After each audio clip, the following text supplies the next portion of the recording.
Does it ever seem like the wealthy have some secret formula that's hidden from the rest of us?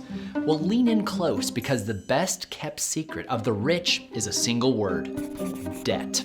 That's right, you don't actually have to own any money to make money if you're smart about it. Whoa there, Sparky. Listen to yourself. Debt as a gateway to riches? That's like going for a swim with a lead life preserver. Just look at all the businesses affected by COVID-19 and how much harder it was for those with lots of debt. Oh, okay, you're talking about bad debt. And yeah, bad debt is bad. It's in the name. I'm talking about that sweet, good flavor of debt that accelerates dreams and opens doors. Wait. There's good debt and bad debt now? Oh, and of course there are the more bad good debts and more good bad debts.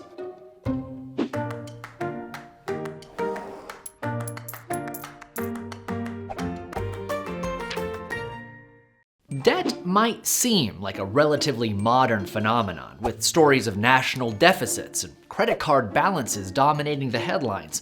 But debt is a very, very old human invention. Writing was invented in ancient Mesopotamia in order to keep track of debts. In fact, debt even predates the invention of money. Wrap your head around that. In his book, Debt, the First 5,000 Years, David Graebener of the University of London argues that it was debt, not physical money, that made economies hum for thousands of years. Debt made civilization possible, really, by allowing us to track who owes what to who more easily than physical bartering. And the seemingly modern urge to run away from our debts and live a simple life in the wilderness might also be an instinct as old as society itself.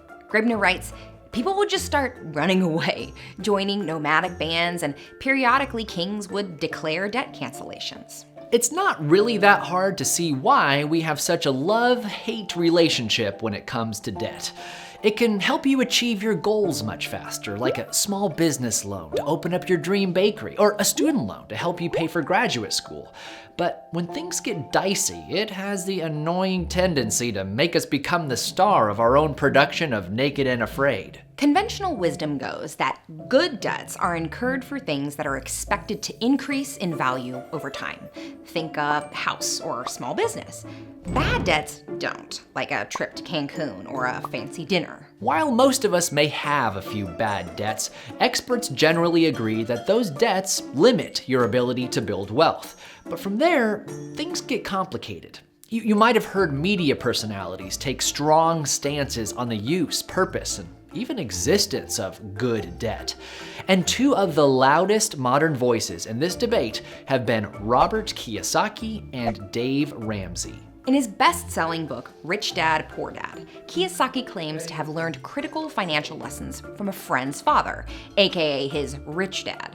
Such lessons included the value of education, the power in working for yourself, and the importance of always investing with other people's money. He writes, "Good debt helps you get rich.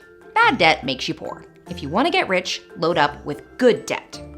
Good debt, in his view, is a way to build something out of nothing, and it's allowed him to build a massive real estate portfolio and multiple businesses. Critics of Kiyosaki point out that he's good debted himself into bankruptcy on a few occasions, and that it's mighty convenient that he sells real estate courses and speaks to multi-level marketing companies like Amway, both of which stand to profit if audiences use debt to buy into the opportunity. In the other corner, we have Dave Ramsey, who preaches that a good debt is an oxymoron. Ramsey's syndicated radio show opens with the tagline, "Debt is dumb and cash is king." He advocates that having no debt of any kind, including a mortgage, is a hallmark of success. This makes sense in light of his personal story.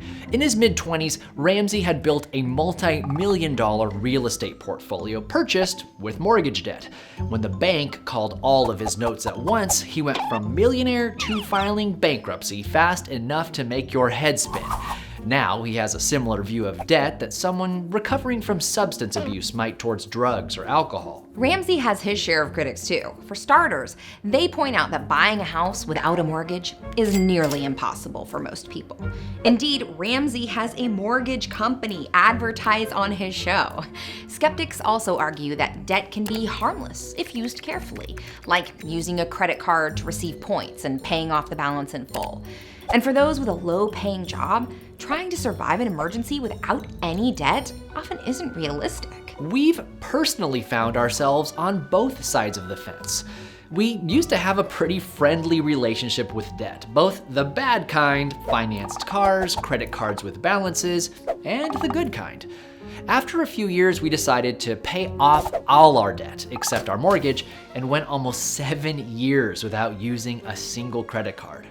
Recently, we've evolved to utilizing credit cards again while always paying the balance off in full every month. But what we've learned in the past decade of financial work is that answering this question isn't usually solved by running the numbers.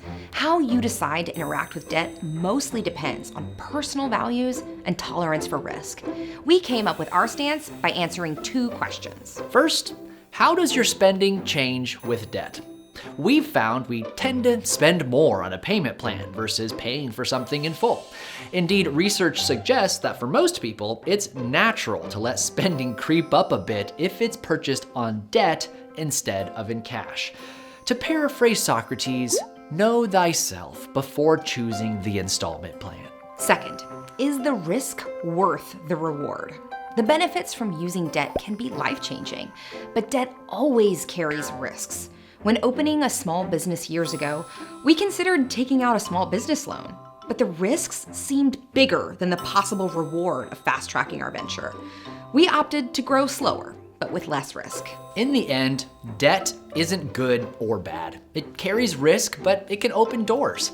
The right approach toward debt is ultimately personal and specific to your situation. But proceed carefully. Remember, there is no free lunch, and take things slowly so you can learn as you go.